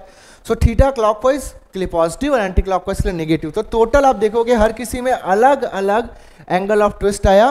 जो टोटल या नेट एंगल ऑफ ट्विस्ट आया that is the algebraic sum of all the angle of twist. जितने भी शाफ्ट्स में, जितने भी मेंबर्स में जितने एंगल ऑफ ट्विस्ट आया सबको हमने अलजेब्रिकली जोड़ दिया, तो हम लोगों को टोटल या नेट एंगल ऑफ ट्विस्ट मिल गया, ओके। और यहाँ पर फिलहाल के लिए क्योंकि एक टॉर्क लग रहा है दैट्स व्हाट टॉर्क अभी सब में सेम है, ठीक है। So this is shaft in series, this is shaft in series. तो जब शाफ्ट इन सीरीज की बात होगी तो उस कंडीशन में जो उसका टोटल एंगल ऑफ ट्विस्ट है that will be equal to the algebraic sum of individual angle of twist. Clear बात है? इंडिविजुअली इसमें जो एंगल ऑफ ट्विस्ट आ रहा है उसके सम के बराबर होगा। दूसरा shaft in parallel, shaft in parallel, shaft in parallel की अगर मैं बात करता हूं तो जैसे सपोज एक आपके पास हॉलो ट्यूब है, या कह लीजिए कि एक हॉलो शाफ्ट है, इस तरह से एक हॉलो शाफ्ट है। इस हॉलो शाफ्ट के अंदर मैं इस तरह से एक सॉलिड शाफ्ट इंसर्ट किया हूं, ओके, लाइक दिस। और इन दोनों शाफ्ट्स को मैं इन दोनों शाफ्ट्स को मैं एक साथ इस तरह से रिजिडली फिक्स कर दिया हूँ, लाइक दिस। इसको मैं इस तरह से रिजिडली फिक्स कर दिया हूँ। So this is the solid shaft, this one is the solid shaft, okay, this one is the solid shaft. और जो ये वाला है, this is the hollow shaft, this is the hollow shaft. Now इसमें अगर आप लोग इस तरह से टॉर्क लगाते हो तो कुछ जो टॉर्क होगा वो ये सॉलिड वाला झेलेगा, कुछ जो टॉर्क है वो आपका सॉलिड हॉलो वाला चलेगा। तो सॉलिड और हॉलो के बीच में बढ़ जाएगा टॉर्क जो है। सो जो टोटल टॉर्क होगा that will B torque by the solid portion plus the torque of the hollow portion, इस तरह से। तो दोनों आपस में टॉर्क को डिस्ट्रीब्यूट कर लेंगे। क्लियर बात है, दोनों टॉर्क को आपस में डिस्ट्रीब्यूट कर लेंगे। लेकिन क्योंकि ये वाला जो प्लेट है जिसके थ्रू मैं इसको ज्वाइन किया हूं, दिस इज रिजिड, तो इन दोनों आपस में रिजिडली ज्वाइंट है ना, रिजिडली ज्वाइंट है आपस में। So they can not move relative to each other. तो अगर ये टॉर्क टी से एंड पे लगेगा तो वो एक certain angle of twist create करेगा। तो जितना एंगल ऑफ ट्विस्ट सॉलिड में आएगा अब उतना ही हॉलो में आएगा। तो इसका मतलब ये है कि अगर शाफ्ट्स आपके पैरेलल में होते हैं तो उस कंडीशन में जो एंगल ऑफ ट्विस्ट होता है दोनों के लिए बराबर होता है, लेकिन टॉर्क दोनों में अलग अलग आता है। ठीक है, तो टॉर्क अलग अलग आया, लेकिन जो एंगल ऑफ ट्विस्ट होगा सॉलिड का और जो हॉलो का वो क्या होगा, बराबर होगा। इसको इजीली निकाला जा सकता है। ठीक है, ये हो जाएगा आपके पास। अगर मुझे किसी के लिए भी सॉलिड के लिए या इस केस के लिए या इस केस के लिए अगर मुझे थीटा लिखना है तो थीटा मैं लिख सकता हूँ, क्या होता है, T by J is equal to G theta by L होता है। तो यहाँ से थीटा मिलता है आपके पास T L upon G into J, ये आपके पास थीटा आता है। किसी भी के लिए आप यहाँ पर इसको यूज कर सकते हो, चाहे सॉलिड शाफ्ट्स हो, शाफ्ट्स इन सीरीज हो, शाफ्ट्स इन पैरेलल का केस हो। थीटा का जो फॉर्मूला है that is T L upon G J, ये आप लोग यूज कर पाओगे। आंसर याद रखना, आंसर हमेशा इसका जो होगा वो रेडियंस में होगा। आंसर हमेशा इसका रेडियन में आएगा आप लोगों का, थीटा का। ठीक है, तो इस केस में थीटा जो है वो बराबर हो गया, इस केस में थीटा जो है वो अलग हो गया। नाउ यहाँ पर जैसे कि मान लो नंबर ऑफ टॉर्क लगे हों, तो आप लोगों को फिर डिफरेंट सेक्शंस में बात करनी होगी कि किस सेक्शन में हाईएस्ट टॉर्क आ रहा है। क्वेश्चन यहाँ से कैसा पूछा जाएगा कि जैसे कि इसमें 3 मेंबर दे दिया है, 2 मेंबर दे दिया, पूछ सकता है आपसे कि सबसे मैक्सिमम शियर स्ट्रेस किस में आ रहा है, पूछेगा कि मैक्सिमम शियर स्ट्रेस कितना आ रहा है और कहाँ आ रहा है। तो आप लोगों को प्रॉपर कैलकुलेशन करना होगा। जैसे कि सारे के सारे शाफ्ट्स इसमें कैसे हैं, अभी फिलहाल के लिए तो मैंने सॉलिड्स बोले हैं। क्वेश्चन ऐसा भी कर सकता है कि एक शाफ्ट को सॉलिड कर दे, एक को हॉलो कर दे।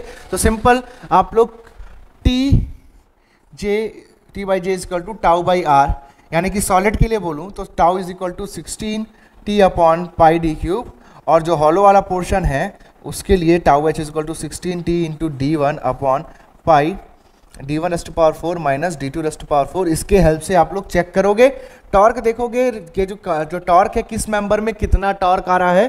ठीक है, सॉलिड में जो टॉर्क आ रहा है या हॉलो में जो टॉर्क आ रहा है, या फिर जो नंबर ऑफ सेगमेंट्स है 1 2 3 4 जितने भी सेगमेंट्स हैं उसमें कितना टॉर्क आ रहा है वो देखेंगे। उसके बेसिस पे हम चेक कर पाएंगे कि किस सेगमेंट पे ज़्यादा टॉर्क आ रहा है। हम चेक कर पाएंगे कि कौन सा सेक्शन का जो है पोलर सेक्शन मॉडुलस कम है, तो उसके अकॉर्डिंग हमको पता चल जाएगा कि हमारा शियर स्ट्रेस कहाँ पर मैक्सिमम होगा। ठीक है, तो मैक्सिमम शियर स्ट्रेस कैलकुलेट करने को इस पे पूछा जा सकता है। ठीक है, ये नॉर्मल सा क्वेश्चन है, इसमें आपको डायरेक्टली ये बस पूछ सकता है कि आप लोगों के पास जो एंगल ऑफ ट्विस्ट है वो कितना आ रहा है, या फिर the torque shared by the solid and the torque shared by the hollow shaft आपसे यहाँ पर पूछ सकता है। नाउ क्योंकि एंगल ऑफ ट्विस्ट जो है यहाँ पर बराबर है, तो आप देख सकते हैं यहाँ पर t by J is equal to G theta by L यहाँ पर होने वाला है ना, यहाँ पर होने वाला है इस केस में। तो यहाँ से अगर आपको जानना है कि सॉलिड में कितना गया और हॉलो में कितना गया, तो क्या करना है, हम जानते हैं जो सॉलिड का और जो हॉलो का थीटा होना चाहिए वो सेम होना चाहिए। So t for solid okay into L by G into J, या फिर ऐसे T L by G J लगा दिया मैं सॉलिड के लिए। ठीक है, T L upon G J लगा दिया मैं हॉलो के लिए। लेंथ दोनों का फिलहाल तो लेंथ दोनों का बराबर है, जी दोनों का सेम हो सकता है, डिफरेंट भी हो सकता है। इक्वेशन को सॉल्व करना तो आपको रिलेशनशिप मिल जाएगा। यहाँ से सॉल्व करने के बाद आपको रिलेशन बिटवीन जो आपका T S and T H है आ जाया करेगा। ये आ जाएगा क्या सॉल्व करने के बाद। फिर ये एक इक्वेशन हो गया, ये दूसरा इक्वेशन हो गया। ठीक है, जैसे कि सपोज आया T S is equal to N times, example के तौर पे T S is equal to N times of T H आया, तो इस वैल्यू को यहाँ पुट कर देना। है ना, जैसे कि सपोज टी एस जो है वो 1.5 टाइम्स ऑफ टी एच आ गया, ऐसा कुछ भी हो सकता है, जस्ट एक जनरल बात किया, तो वो वैल्यू को यहाँ पुट कर देना। टी जो है this is your applied torque, ये आपको पता होगा कि कितना टॉर्क लग रहा है, तो आप लोग बता सकते हो कि सॉलिड शाफ्ट में कितना गया टॉर्क और हॉलो शाफ्ट में कितना गया, and then torque T S आ गया, टी एच आ गया एक बार, तो बेटा उसके बाद आप लोग कुछ नहीं करना। अगर आपको पूछा है अगेन मैक्सिमम शियर स्ट्रेसेस पूछा है, तो अगेन सेम फॉर्मूले का इस्तेमाल करके आप बता सकते हो कि मैक्सिमम शियर स्ट्रेसेस कितने आ रहे हैं, सॉलिड में कितना आया, हॉलो में कितना आया, ये सब आप वहां पर फिर बता पाओगे। आ रही बात समझ में? तो ये आप लोगों का shaft in series and shaft in parallel का एक ब्रीफिंग हुआ। ठीक है, आगे बढ़ते हैं। जैसे हम देखते हैं अब statically okay indeterminate, statically indeterminate shaft, statically indeterminate shaft की बात किया मैं, स्टैटिकली इंडिटरमिनेट शाफ्ट। तो स्टैटिकली इंडिटरमिनेट शाफ्ट कैसे मैं बात करूंगा, जब हम लोग जो शाफ्ट है उसको दोनों साइड पे फिक्स कर देंगे लाइक दिस। यहां पर मैं एक प्रिज्मेटिक ले रहा हूं, हो सकता है कि स्टेप्ड बार हो, इस तरीके का भी हो सकता है ऐसा, ठीक है, या ऐसा कुछ दे सकता है, शाफ्ट नंबर 1 शाफ्ट नंबर 2 इस तरह से दे दिया और इसको फिक्स कर दिया मैं। ये भी दोनों क्या है, दोनों बोथ एंड्स पे फिक्स हैं। सो ये जो फिक्सिंग टॉर्क है, जो फिक्स सपोर्ट पे आने वाला है, आप लोग उसको डायरेक्टली स्टैटिक इक्विलिब्रियम लगा करके फाइंड आउट नहीं कर पाओगे। तो ये जो शाफ्ट का प्रॉब्लम है, ये बन गया स्टैटिकली इंडिटरमिनेट शाफ्ट। ठीक है, शाफ्ट का ये जो प्रॉब्लम है क्या बन गया, स्टैटिकली इंडिटरमिनेट शाफ्ट, बिकॉज जो यहाँ पर सपोर्ट पे जो रिएक्शन टॉर्क्स आएंगे आप उसको स्टैटिक इक्विलिब्रियम का इस्तेमाल करके फाइंड आउट नहीं कर पाओगे। ठीक है, सो लेट अस से यहाँ पर इस तरह से कुछ टॉर्क लग रहा है, इस तरह से कुछ टॉर्क लग रहा है, T1 T2 इस तरह से लग रहा है। ठीक है, तो हम लोगों को क्या करना होगा, इसका सोल्यूशन कैसे होगा मैं जस्ट बता देता हूं आपको। जैसे कि इस तरह से लग रहा है, this is first, this is second, तो ऐसे केसेस सॉल्व कैसे होते हैं बता देता हूं। ठीक है, जो मेरा मेथड है आप वो लगाइएगा, कभी भी आप लोग परेशान नहीं होंगे। जैसा मेथड हम लोगों ने वहां लगाया था चैप्टर नंबर 1 में, FR वाला जो मेरा मेथड था, my method of solving these statistical indeterminate problem, same वैसे ही अब FR की जगह TR आप लोग लगा दो। अगर आपने वो मेथड नहीं देखा है तो देख लो, स्टैटिकली इंडिटरमिनेट मेंबर्स वाला जो लेक्चर है मैंने उसमें अच्छे से उस चीज़ को कवर किया हुआ है। ठीक है, तो यहाँ पर देखिएगा क्या होगा, यहाँ पर हम लोगों को जैसे हम लोगों को दिखा कि 2 टॉर्क लग रहे हैं, तो इसमें पहला स्टेप क्या होगा, स्टेप नंबर 1 क्या होगा, FBD बना लो भाई, FBD बना लो। FBD बनाते जैसे कि मैं इसको ले रहा हूँ फॉर एग्जांपल, इसको ले लिया तो ये हो गया आपके पास। अब इसमें देखो ये आपके पास T1 आ रहा है, ये आपके पास T2 आ रहा है, T1 और T2 ये आ रहा है आपके पास किसी भी 2 लोकेशन पे। ठीक है, किसी भी 2 लोकेशन पे, लोकेशन लेटर से ऐसी एग्जाम्पल के तौर पे ले लेते हैं, L/3 ले लिया, this is L/3, this is L/3, इस तरह से मैं ले लिया जस्ट। ठीक है, T1 और T2 है ना, कुछ वैल्यू होगी इसकी कुछ वैल्यू होगी, मैं अभी वैल्यूज पे बात नहीं कर रहा हूँ, मैं मेथड और अप्रोच पे बात कर रहा हूँ। ठीक है, तो हम पहले क्या करेंगे, FBD बनाएंगे। तो FBD में सबसे पहले ध्यान देंगे कि नेट एक्सटर्नल कितना है, एक्सटर्नल कितना टॉर्क है। फॉर एग्जांपल जैसे मैं यहाँ 5 ले लूँ या 8 ले लूँ, 5 और 8 दोनों क्लॉकवाइज है, तो मुझे T नेट चाहिए, एक्सटर्नल कितना चाहिए, एक्सटर्नल कितना है वो चाहिए मुझे। तो देखो दोनों जो टॉर्क है वो क्लॉकवाइज है, तो ऐड हो जाएंगे। ठीक है, तो 5 + 8 दैट इज 13 ऐसा हो जाएगा। मान लीजिए एक क्लॉकवाइज और एक एंटी क्लॉक हो जाए, तो क्लॉकवाइज पॉजिटिव होता है, एंटी क्लॉकवाइज नेगेटिव होता है, तो नेट करेंगे, क्लॉकवाइज पॉजिटिव रहेगा माइनस एंटी क्लॉकवाइज, जैसे ये 5 हो जाए और ये एंटी क्लॉकवाइज में 8 हो जाए तो क्या जाएगा, अगर मान लीजिए एंटी क्लॉकवाइज में 8 हो जाए इस तरह से, जैसे कि ऐसा 5 और इस तरह से एंटी क्लॉकवाइज में 8 हो जाए इस तरह से, तो उस कंडीशन में T नेट कितना आएगा आपके पास, T नेट जो एक्सटर्नल है वो कितना आ जाएगा, दिस विल बी 5 + 5 क्योंकि क्लॉकवाइज है -8, तो जाएगा आपके पास -3 यूनिट्स जो भी है ना, यहाँ 13 आ रहा है, इस तरह से हो जाएगा क्या।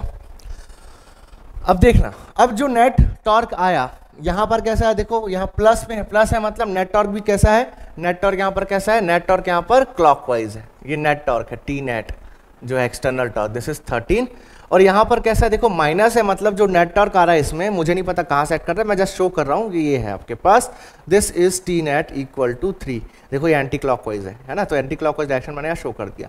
नाउ इसमें मैंने बताया है कि जो सेकंड स्टेप है दैट इज जो आपका रिएक्शंस है, रिएक्शंस को शो करना है, तो रिएक्शन जो होंगे at the both and net torque के अपोजिट लगा दो आप लोग। ठीक है, जैसे कि आपका एंड A है, दिस इज B, तो यहाँ पर आपके पास रिएक्शन टॉर्क्स आ रहे होंगे, ओके लाइक दिस, तो ये हो गया आपके पास टी ए, ये हो गया टी बी। अब देखो टी ए टी बी दोनों कैसा लग रहा है, एंटी क्लॉकवाइज है। क्यों?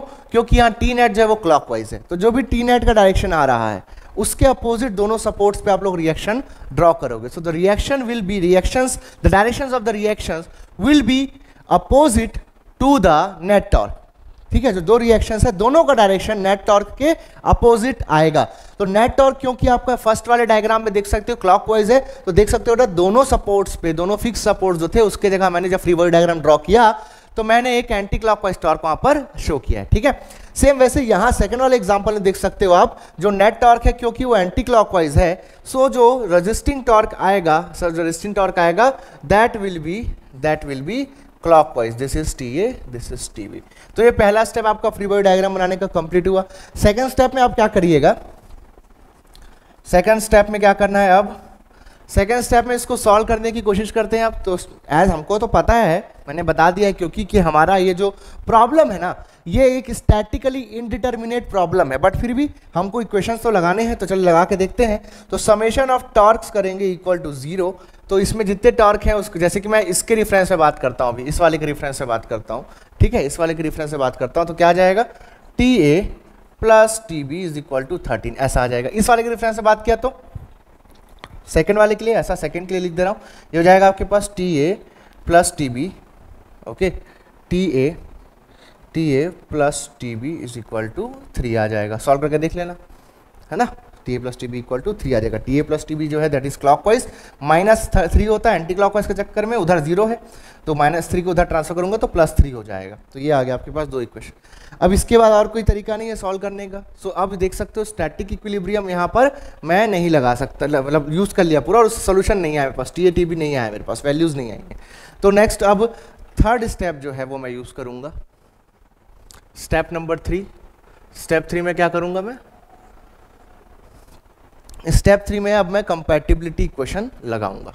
कंपैटिबिलिटी इक्वेशन लगाऊंगा। कंपैटिबिलिटी इक्वेशन क्या कह रहा है, देखो कंपैटिबिलिटी इक्वेशन ये है यहाँ पर, that is the criteria of deformation. आप देखिएगा कि अगर मैं बात करूँ इस एंड की और इस एंड की, both ends are fix, both ends are fix, तो फिक्स एंड पे कोई भी ट्विस्टिंग हो सकती है क्या, नहीं हो सकती है। सो जो इसका ओवरऑल जो इसका एंगल ऑफ रोटेशन है वो क्या हो जाएगा, 0 हो जाएगा। यहाँ से बात करेंगे थीटा है 0, यहाँ पर थीटा भी 0, तो ओवरऑल आप कह सकते हो कि बॉडी में जो एंगल ऑफ ट्विस्ट है वो 0 है, because it is fix. So as this shaft is fix, तो इसका जो टोटल है theta total, that is what, that is summation of theta n from n equal to 1 to n equal to n will be equal to what, 0। Now to use this equation there is a problem. क्या problem है भाई, इसमें summation की बात कर रहे हैं ना, देखो समेशन की बात कर रहे हैं ना, तो कौन से वाले में क्लॉकवाइज आ रहा है टॉर्क, कौन से वाले में एंटी क्लॉकवाइज आ रहा है टॉर्क, ये जज करना पड़ेगा। और ये जज करना ना बहुत डिफिकल्ट है, पहले भी हम लोग हमारे चैप्टर नंबर 1 में देख चुके हैं। ये जज करना बहुत डिफिकल्ट होता है, आई बात समझ में, ये जज करना ना बहुत डिफिकल्ट होता है। दैट इज वाई हम क्या करेंगे, हमारा जो मेथड है उसको यहाँ पर ऑप्ट करेंगे। हम यहाँ पर हम थीटा को डिफाइन करेंगे as T R, resisting torque, okay, into L by G J करके, ठीक है। नाउ रेजिस्टिंग टॉर्क मैं जब यूज करूंगा तो रेजिस्टिंग टॉर्क को फाइंड आउट करने के लिए मैं समेशन ऑफ टॉर्क लिखूंगा किसी भी पर्टिकुलर सेगमेंट का। जैसे ये हो गया आपके पास फर्स्ट सेगमेंट, ये हो गया सेकंड सेगमेंट और ये हो गया third segment, first segment, second segment, third segment, ठीक है, इस तरह से। तो समेशन नहीं करूंगा मैं, मतलब इसका समेशन मैं नहीं कर पाऊंगा क्योंकि मुझे डायरेक्शंस क्लियर करना मेरे लिए बहुत डिफिकल्ट है। तो मैं क्या करूंगा, सभी के लिए टी आर फाइंड आउट करूंगा। जैसे कि फर्स्ट सेगमेंट के लिए ड्रॉ किया, यहां से देखो फर्स्ट सेगमेंट के लिए इस तरफ कितना आ रहा है, देखो इस तरफ कितना आ रहा है, इस तरफ आ रहा है आपका एंटी क्लॉकवाइज टी ए आ रहा है, तो इस तरफ क्या आएगा, क्लॉकवाइज टी आर आएगा। नाउ जैसे कि एफ आर वाले मेथड में हम लोग को याद है कि हम लोग एफ आर का एक बार जो डायरेक्शन आता था टिल दी एंड हम लोग वही डायरेक्शन कंटिन्यू करते थे। तो मैंने मान लिया है कि बाय डिफॉल्ट हर सेक्शन पे टी आर जो है वो क्लॉकवाइज आएगा। Now to calculate the value of T R we will be using the static equilibrium, that is summation of torque should be equal to 0, है ना। तो यहां से टी आर इक्वल टू क्या आ गया, फर्स्ट वाले के लिए कितना आ गया भाई, T R equal to T A आ गया, T R equal to T A आ गया। सेकेंड वाले के लिए देखते हैं इस तरह से, तो सेकेंड वाले में भी इस तरह से टी आर मैंने अप्लाई कर दिया बाय डिफॉल्ट क्लॉकवाइज, ठीक है। अब इसमें देखते हैं, देखो ये टी ए है, दिस इज टी ए इस सेकेंड सेगमेंट के पहले, और दिस इज टी वन है यहाँ पर, टी वन ऐसा T1 ऐसा लग रहा है, इस वाले डायग्राम के रेफरेंस से बात कर रहा हूँ ना मैं, इस वाले के, तो T1 आपका इस तरह से लग रहा है ना।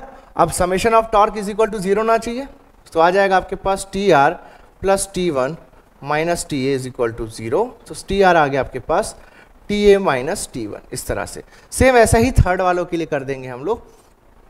थर्ड वाले के लिए करोगे तो यहाँ पर आ गया इस तरह से TR, ठीक है, यहाँ पर आ गया आपके पास T2, ये हो गया T1 एक लग रहा था, इसके पहले जो लग रहा था, और ये लग रहा था आपके पास TA, ठीक है। तो TR आपके पास हो जाएगा TR, okay, TR will be equal to TA minus T1 minus T2, इस तरह से, है ना, TR minus T1 minus T2, हाँ ठीक है, ओके। ये भी clockwise clockwise clockwise anti clockwise, yes correct है, इस तरह से हो गया। नाउ क्योंकि बेटा हम लोग डिस्कस कर चुके हैं पहले भी, क्योंकि जो सारा आया ये स्टैटिक इक्विलिब्रियम को यूज करके आया है TR जो है, तो इसका जो डायरेक्शन है एंटी क्लॉकवाइज या क्लॉकवाइज वो इस सॉल्यूशन में ही छिपा हुआ है, so we don't have to consider the direction once again. Now हम ये डायरेक्शंस को देखने के पचड़े से बच सकते हैं। अब सिंपल क्या करना है, जो आपके पास थीटा है, यहाँ पर लिखता हूँ मैं, इस तरफ लिख दे रहा हूँ, यहाँ से इस तरफ, तो आपके पास जो थीटा टोटल है इसको लिखने के लिए क्या करूँगा मैं, TR into L by GJ of first plus TR into L by GJ of second plus TR into L by GJ of third and so on. अब सिर्फ प्लस करने की नीड है, क्योंकि जो माइनस वगैरह होगा कोई तो वो पता चल जाएगा आखिरी में, है ना, जो माइनस वगैरह है किसी का अगर है तो वो इस TR के एक्सप्रेशन में ही हिडन है, क्योंकि हमने इस TR कहाँ से निकाला है, समेशन ऑफ टॉर्क यानी कि स्टैटिक इक्विलिब्रियम के इक्वेशन से निकाला है। So just add up all these values and equate them to 0 and on solving you will be having your support reactions। आपको TA या TB जो भी आप यूज कर, जैसे कि यहाँ पर TA के टर्म में है सारा, तो जैसे कि मैं यहाँ वैल्यू पुट कर दिया तो उस कंडीशन में मेरे को जो मेरा TA है वो मिल जाएगा। TA यहाँ से मिल गया जैसे, तो फिर जो ये वाला इक्वेशन था यहाँ से TB भी मिल जाएगा, और TA और TB आ गया एक बार तो सभी सेगमेंट पे कितना रेजिस्टिंग टॉर्क है वो मिल जाएगा, कितना रेजिस्टिंग टॉर्क है वो मिल जाएगा। Now shear stress again find out करने के लिए भाई जो शियर स्ट्रेस निकालना है, अगर मुझे किसी भी, अगर मान लीजिए कि सभी के सभी सॉलिड है तो सॉलिड के केस में मैं ये वाला फॉर्मूला यूज कर लूंगा।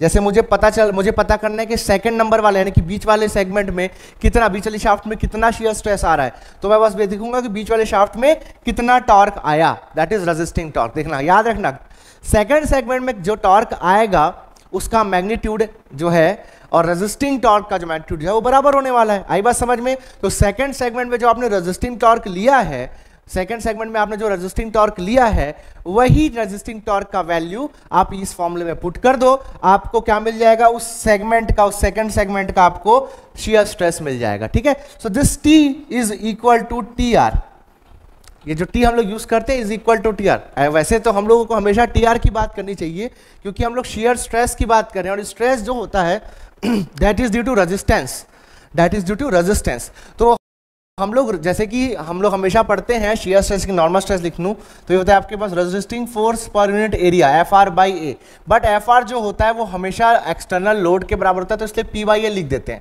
सेम वैसे ही यहाँ पर भी ना, ये जो टॉर्क T है यहाँ पर होना चाहिए था फॉर्मूले में TR, लेकिन जो TR होगा किसी भी शाफ्ट में जो रेजिस्टिंग टॉर्क आ रहा होगा वो अप्लाइड टॉर्क या कह लीजिए कि एक्सटर्नल टॉर्क के बराबर होगा मैग्नीट्यूड में।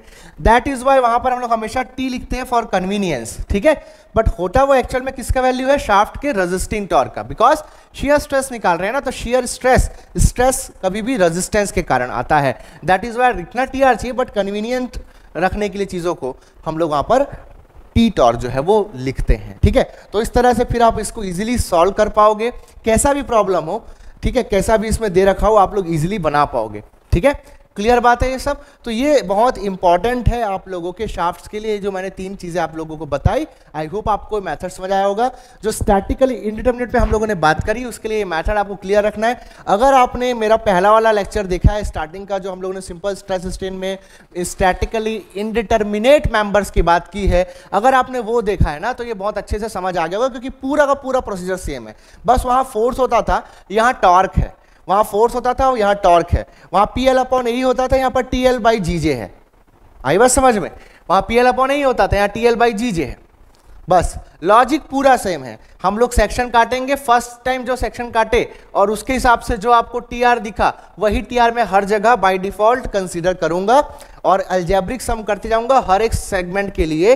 तो कभी भी मुझे किसमें कैसा डायरेक्शन आ रहा है, टॉर्क कैसा आ रहा है, सोचना ही नहीं पड़ेगा। तो this is my method and this method will be very useful for you. ठीक है, चलिए फिर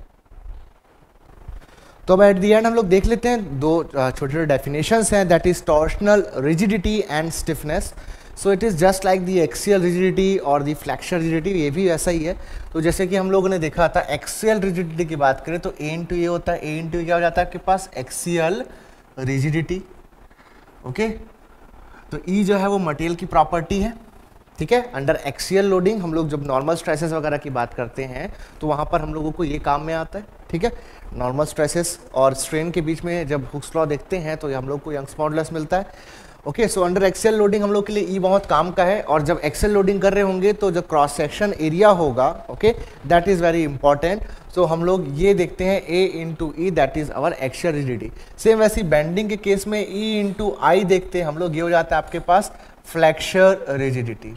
ओके, फ्लेक्सर रिजिडिटी हो जाता है। ठीक है, सेम इसी के करस्पॉन्डिंग याद रखना जो आप लोग का G इंटू जे हो जाएगा, ये होगा आपके पास टॉर्शनल रिजिडिटी। ठीक है, टॉर्शनल रिजिडिटी। ठीक है, तो जैसे कि एक बार यूनिट्स पे बात कर लेते हैं, है ना। यूनिट्स पे बात करते तो एक्सियल रिजिडिटी की बात करोगे तो इसमें आप देखोगे एक्सियल रिजिडिटी में आप लोगों के पास ये हुआ आपके पास मीटर स्क्वायर, एरिया आपके पास मीटर स्क्वायर है। ठीक है, और ई आपके पास क्या है, न्यूटन पर मीटर स्क्वायर, ये आप लोगों के पास हुआ। तो यहाँ से ये न्यूटन में आ रहा है ना, ये न्यूटन में आ रहा है एक्सियल रिजिडिटी। जो फ्लेक्सर रिजिडिटी है ये ई इंटू आई है, ई आपके पास standard Newton per metre square और आई जो है मोमेंट ऑफ इनर्शिया तो मीटर टू पावर 4, तो ये आया न्यूटन मीटर स्क्वायर आ जाएगा। सेम वैसे यहाँ पर जी जो है that is the shear modulus और modulus of rigidity, again newton per metre square, और जे जो है that is moment of inertia, a sort of, ठीक है, पोलर मोमेंट ऑफ इनर्शिया, तो मीटर टू पावर 4 होगा, तो अगेन न्यूटन मीटर स्क्वायर होगा। तो ये हो जाएगा आपके पास टॉर्शनल रिजिडिटी, जी इंटू जे। ठीक है, दिस इज टॉर्शनल रिजिडिटी। तो जितना ज़्यादा टॉर्शनल रिजिडिटी का वैल्यू होगा उसको ट्विस्ट करना उतना ही डिफिकल्ट होने वाला है। तो एक पर्टिकुलर क्रॉस सेक्शन जो है किसी भी शाफ्ट का, उसको ट्विस्ट करना कितना डिफिकल्ट है ये बताएगा। नाउ ओवरऑल जो आप लोगों का शाफ्ट है वो कितना स्टिफ है, तो stiffness also depends on the length, हम लोगों ने प्रीवियस चैप्टर में पढ़ा हुआ है। तो जो स्टिफनेस होता है यहाँ पर, दिस इज टॉर्शनल रिजिडिटी। ठीक है, स्टिफनेस जो होता है वो सारे डायमेंशंस पे मिल करके बात करते हैं कि क्रॉस सेक्शन कैसा था, लेंथ कैसा था, तो सारे डायमेंशंस पे डिपेंड कर जाता है, स्पेशली लेंथ पे तो डिपेंड करता ही है ना। तो यहाँ पर हम लोग जब भी बात करेंगे किसी भी केस के लिए बात करें, बेंडिंग के लिए बात करें, टॉर्क ट्विस्टिंग के लिए, एक्सल लोडिंग के लिए, तो याद रखना कि सारे डायमेंशंस पे बात करते हैं स्टिफनेस के लिए। ठीक है, सो जैसे कि जो क्रॉस सेक्शनल डायमेंशन है वो यहाँ पर कंसिडर हो गए हैं जे में, वैसे ही आई में बेंडिंग के केस में, और ए में कंसिडर हो गए हैं आपके एक्सल लोडिंग के केस में। अब बचता है लेंथ वाला टर्म, तो लेंथ भी कंसिडर हो गया तो सारे डायमेंशंस कंसिडर हो जाएंगे। तो जो टॉर्शनल स्टिफनेस है that is the difficulty in twisting, or you can say the resistance against torsion is known as torsional stiffness. Okay, torsional stiffness, stiffness क्या होता है, रेजिस्टेंस अगेंस्ट डिफॉर्मेशन, टॉर्शन यानी कि जो एटन है वो एक तरीके का डिफॉर्मेशन है, तो resistance against torsion is torsional stiffness. Okay, torsional stiffness ये हो जाएगा। आप स्टिफनेस को हमेशा के ही लिखते हैं हम लोग, ऐसा आप चाहो तो के टॉर्शन ऐसा सब्सक्रिप्ट लिख सकते हो, बट के ही लिखना। Now this is the twisting moment required to produce a unit angle of twist. ठीक है, यूनिट एंगल ऑफ ट्विस्ट, तो एक पर्टिकुलर टॉर्क लगाने पर, कितना टॉर्क लगाने पर एक unit 1 radian angle of twist आपका क्रिएट होता है, वो ये बताता है। ठीक है, so this will be newton metre per radian, ये इस तरह से आया, न्यूटन मीटर पर रेडियन इस तरह से आया। ठीक है, अब यहां से हम लोग जानते हैं T by J is equal to tau by R is equal to G theta by L से हम जानते हैं दैट यहां से T by J is equal to G theta by L लिखा जा सकता है। तो यहाँ से टी बाई थीटा जो है ये वाला, टी बाई थीटा जो है ये वाला, यहाँ से लिखा जा सकता है जी जे अपॉन एल, जी जे अपॉन एल। और टी बाई थीटा क्या है बेटा हमारे पास, टॉर्शनल स्टिफनेस है, तो टॉर्शनल स्टिफनेस यहाँ से आप लोग जी जे बाई एल करके भी लिख सकते हो। ठीक है, दिस विल बी, अब इसका यूनिट निकालोगे अगर आप लोग देखो तो जी आपका जीजे का बता चुका मैं, देखो newton metre, okay newton metre square per metre, इस तरह से रहेगा। तो न्यूटन मीटर में ही इसका जो आंसर है वो आ रहा है, ठीक है यहाँ पर न्यूटन मीटर में आंसर आ रहा है इसका, और आप इसको लिख सकते हो न्यूटन मीटर पर रेडियन, ऐसा भी इसको लिख सकते हो, okay newton metre per radian. तो this will be the torsional stiffness and this will be the torsional rigidity. तो आई होप आपका आज का जो लेक्चर है वो अच्छे से समझ आया होगा। यहाँ पर कंफ्यूजन नहीं रखना है, जब आप लोग t/थीटा लिखते हो तो यहाँ पर आप लोगों को न्यूटन मीटर पर रेडियन आप लोगों को पता चलता है। यहाँ पर जब आप GJ/L लिखते हो तो GJ/L में आप लोगों को जो यूनिट मिल रहा है न्यूटन मीटर में मिल रहा है। तो कई बार लगता है कि ये आंसर अलग है, ये आंसर अलग है, but no, both answers are same, okay. तो कंफ्यूजन की कोई बात नहीं रहनी चाहिए। तो आगे के लेक्चर्स में हम लोग जो न्यूमेरिकल्स है टॉर्शन के वो देखेंगे। देन नेक्स्ट टॉपिक हम लोग combined bending and torsion and shear centre देखने वाले हैं, ठीक है। तो मिलते हैं नेक्स्ट लेक्चर में। Love you all, thank you very much.